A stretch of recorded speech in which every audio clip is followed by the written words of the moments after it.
இந்துவை போன்று பெயரை வைத்துக்கொண்டு மக்களை ஏமாற்றி அரசாண்டதுதான் அவரின் ராஜதந்திரம். அவரது உண்மை முகத்தை தெரிந்து கொள்வோம். 1966 தேர்தலில் தான் ஜெயிப்பது கடினமான ஒன்று என்பதை அறிந்த இந்திரா காந்தி ஆச்சாரியா வினோபாவையும் புகழ்பெற்ற சன்னியாசி கர்பாத்ரி சுவாமிகளையும் சந்தித்தார். தேர்தலில் தான் வெற்றி பெற ஆசீர்வதிக்கும்படி வேண்டினார்.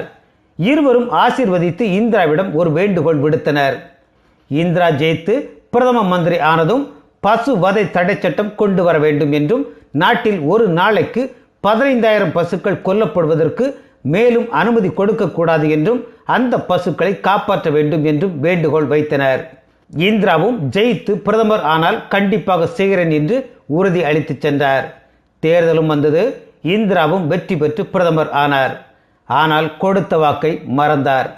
நமக்கு ஒன்றும் இது புதிதில்லை என்றாலும் அன்று அவர்களால் அதை ஜீரணிக்க முடியவில்லை. ஆச்சாரியா வினோபா இது சம்பந்தமாக இந்திராவிடமே நேரடியாக கேட்டுவிடலாம் என்று இந்திராவை சந்தித்து இந்திரா தேர்தலுக்கு முன் அளித்த சத்தியத்தையும் உறுதிமொழியையும் ஞாபகப்படுத்தினார். நடவடிக்கை எடுக்கப்பட வேண்டும் என்ற கோரிக்கையையும் வைத்தார்.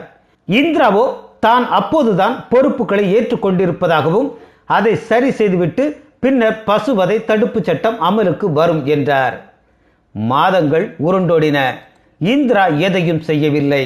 கர்பாத்ரி சுவாமிகள் பொறுமை இழந்தார். தனது சீடர்களையும் மற்ற சன்னியாசிகளையும் அழைத்து கொண்டு பாராளுமன்றம் சென்றார். வாசலில் நின்று தங்கள் எதிர்ப்பினை தெரிவித்தனர் அவர்கள். இந்திராவோ அவர்களை சிறிதும் மதிக்காமல் அவர்கள் மீது துப்பாக்கி சூடு நடத்த உத்தரவு பிறப்பித்தார். அப்பாவி சன்னியாசிகளும் சீடர்களும் துப்பாக்கி பிரயோகத்தில் இறந்தனர்.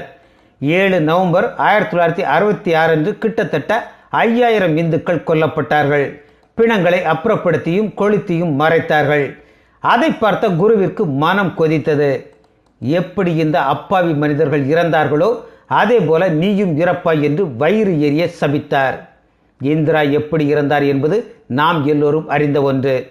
ஆனால் ஒரு உண்மையை கண்டிப்பாக நீங்கள் தெரிந்து கொள்ள வேண்டும். அப்பாவி சீடர்கள் ஈவு இரக்கமின்றி கொல்லப்பட்டு மடிந்த நாள் கோபாஷ்டமி நாள். அது பசுவிற்கு உகந்த நாள். இந்நாளில் பசுவை பூஜித்து வணங்குவது இந்துக்களின் கலாச்சார பாரம்பரிய வழக்கம். இந்திரா குண்டடிபட்டு சுட்டுக் கொல்லப்பட்டு இறந்த நாள் கோபாஷ்டமி நாள். அவரது மகன் ராஜீவ்காந்தி இறந்த நாள் கோபாஷ்டமி நாள். அவரது இன்னொரு மகன் சஞ்சய் இறந்த நாள் கோபாஷ்டமி நாள். தர்மத்தை அவமதிப்பவர்களை கர்மா ஒருபொழுதும் விட்டு விடுவதில்லை. மீண்டும் அவர்கள் செய்யும் அதர்மங்களால் அழிவு பாதையை நெருங்கிக் கொண்டு இருக்கிறார்கள் என்றே கருத தோன்றுகிறது. நன்றி.